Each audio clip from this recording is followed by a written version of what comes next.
Okay, it is 9:39 a.m. and I just got out of this trade with TXTM with my last sell being at 9:38 right when it looks like it was going to break this uptrending trend line, and it's definitely downtrending now. This could be a potential setup in the future if it has a dip towards VWAP higher than this level. Ideally, that could be like a higher low to trade. I did trade TXTM because the previous day high was 83 and this was the first green day. And then we opened right around the same level. And I actually did trade this and I lost a little bit. At 9:31, I was in 10,000 shares at 85. And that was right here because it was looking like it was going to do it right then and there, an uptrend, and break this ideally 86 level and then try to be a morning spike. But it continued the downtrend and it wasn't looking like it was going to hold this 83 level. So I did get out ultimately, and I was out at 84 at 9:32. I was out the next minute at 84. So I only lost $1 from that trade, but then I got in it because now this looks like a dip and rip setup where it just kind of opens, it dips a bit, and then it starts to uptrend and it breaks ideally this 86 to 85 level. And that's when I got in again. I bought 10,000 shares and I was even in at a better price at 83 at 9:33. So I was in it right here at 83, 933, 10,000 shares because I saw that potential dip and rip setup, that reversal. And then I sold, as you can see, in a bunch of tiny pieces over the next few minutes and 2,000 shares at a time. At 935, I got out some at 87.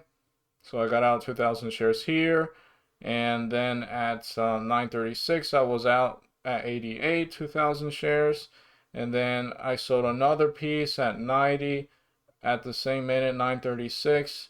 And then I sold another piece at the same minute, actually, another one at 90.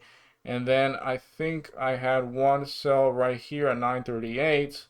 And I sold that last piece at 91 right here when it looked like it was going to break the trend line, and it did, and it's downtrending. So it's a good trade according to what I'm supposed to do, but I think I should have had more shares because I mean, in theory, I was in at 83, and worst case scenario with a $30 risk level, could it really get to 53? I mean, I guess it could, but I think a more realistic level would have been worst case scenario it gets to 65, like it just downtrends and it breaks this level right here. I think I should have had more shares, maybe 15,000 shares instead of 10,000 shares. I'm not sure how much I'm up off of this trade, but this was a very nice dip and rip setup. Second green day. The first day did have, a decent amount of volume. It wasn't just something that uptrended with no volume. I will make an update later. That's pretty much all that I've been looking at right now. I haven't really had a chance to look at the other setups, but I will make an update later. Alright, it is 10:03 a.m. and I had another trade, which was the thing I was talking about before that. If it was going to have a nice spike and then it downtrends and it gets below VWAP and it's higher than this previous level, that was going to be a setup I was going to be very interested in trading. And I did buy more shares. I bought 15,000 shares, and I might have actually have needed to have bought more shares because it's understandable if right at the morning I have a very wide worst case scenario risk level and I trade the right amount of shares accordingly to that. Because it's right at the morning, it can have like a big morning panic and it could really downtrend and take away all of the gains of the previous days. But once it has like a spike and then it downtrends, and now we have like a higher low, and then it's no longer as close to the morning as it was previously. I just feel like it's less likely for it to do something like that. So maybe I could have had a higher worst case scenario level, and then I would have had more shares, even more than 15,000 shares. But at least I didn't, chicken out and trade another 10,000 shares again. I did buy 15,000 shares, and I think it was 84 and a half at 950. 950 is right here. I think I still have, right, because I wanted to keep a note because I noticed it wasn't like an exact number like 84 or 85. It was right in the middle. This was my print right here. This was right when I entered the trade, as you can see, at 950, and the time was 950. This was my print right there at 84 and a half. And I did sell in pieces. This one wasn't as nice, at least it wasn't as clean as it was right here, how this followed the trend line so nicely, just one trend line. And then this one wasn't really as ideal. I did sell 5,000 shares at 87 at 951. This was just me selling while it was still on an uptrend. In case it doesn't work out, and I at least sold a piece while it was a bit higher than my entry, which can help me be break even or not lose as much.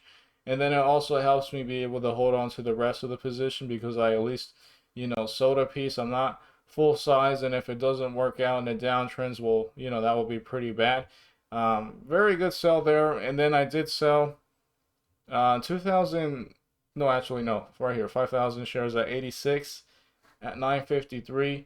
And that was because of the fact that we broke past this trend line right here. And I sold another 5,000 shares, but I just thought that maybe it could, maybe break the trend line, but it might try to hold VWAP. And then it can try to uptrend some more. So that's why I sold 5,000 shares instead of the rest of my position here at 86. And then I sold the rest of the trade, which was just 5,000 shares, 2,000 here, 3,000 here. 2,000 at 88, which was at 955. Right here, I sold some at 88. And this is when it was starting to trade kind of weird. I wasn't really liking the price action anymore. And then I got out the rest in the same minute at 86. This candle was just kind of ugly looking, but now this was essentially where we have this dip right here. It spikes. We have a higher low, higher than here, and that one spikes, but it didn't spike that much. It just spiked a little bit, and they got to the point where it was kind of choppy, but it managed to hold roughly above VWAP, so it's another higher low, and then that made a move towards the highs to 91. It could be a potential setup if it tries to break the day high, and I will be watching for that, but I'll be a bit cautious because I don't like how it's trading anymore. It's kind of choppy looking, but that's pretty much it for right now. I did have an interest with CYDY for a morning panic bounce play. It just doesn't really offer that much range, although it looks like it really uptrended a lot. I mean, you're in at 69.6 right here, and it gets as high as 71. It's 2 pennies, and it's, a 70-cent stock. It's not that profitable, but I was watching this. I didn't trade it. I was trading the second setup with TXTM. I will make an update later. Okay, it is 9:28 p.m. and I am here to call it off. Overall, I'll be up today 725, and that was trading TXTM, I believe 3 times. And the only thing I should have done better, which would have mattered a lot, is that I traded the right amount of shares to stick to a $30 risk level. That would have allowed me to be more profitable. And I no longer had interest in trading it later in the day because it started to have a lot less volume. But there was a point right here, although I don't think I would have traded it even if I saw it, because it again isn't having the best volume or price action as it does when a stock opens right at the market open. But it did break past this 90 sub penny level, and that was a pretty cool move. I was also looking at INND, and this was an interesting setup that I wanted to be a part of, thinking that it could break this 125 level, and it wasn't able to do it in the morning. And I didn't like how aggressively strong it was. I wanted it to kind of maybe uptrend a little, downtrend, uptrend a little, and downtrend more, then eventually break 125. So I kind of lost interest in it when it started trading all weird and the volume was no longer there. And it did make a move eventually, but even if I was there, I don't know if I would have traded this because it was later in the day and it looks kind of sketchy the way it didn't have much volume, but it still offered a move, and ideally it can do something more solid, and that could be an official breakout past 125. That's something that I could be a part of and trade. Otherwise, that was pretty much it. There was nothing else that I was interested in. A few good trades with TXTM, but I definitely needed to have more shares on those. That's all I have for today.